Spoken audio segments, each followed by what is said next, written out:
Halo mitra keling sekalian, apa kabar?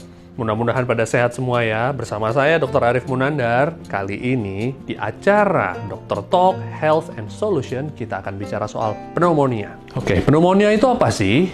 Banyak orang tahu yang namanya pneumonia itu adalah orang bilangnya paru-paru basah. Nah, pneumonia atau yang orang bilang paru-paru basah itu adalah satu infeksi pada jaringan parenkim paru, di mana infeksi itu terjadi di kantung-kantung udara di bagian paru-paru yang kita sebut sebagai alveoli atau alveolus. Nah, saat terjadi infeksi itu maka akan menimbulkan beberapa gejala. Apa saja yang bisa menyebabkan infeksi? Yaitu bakteri, virus, dan jamur.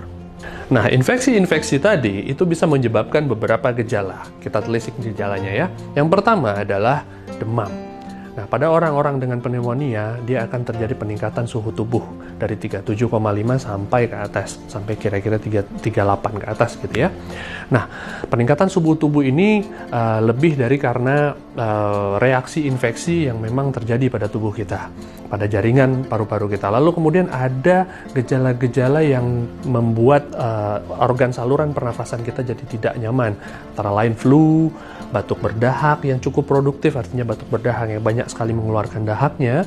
Lalu kemudian ada rasa sesak nafas karena jaringan paru-paru tadi angkutan oksigennya terganggu, ya, antara distribusi oksigen dari jaringan paru-paru ke saluran atau pembuluh darah jadi berkurang, itu menyebabkan kita sesak nafas. Lalu kemudian komplikasi ke organ yang lain seperti organ pencernaan, di mana terdapat mual, muntah, rasa malas makan, dan itu akan membuat daya tahan tubuh orangnya makin menurun.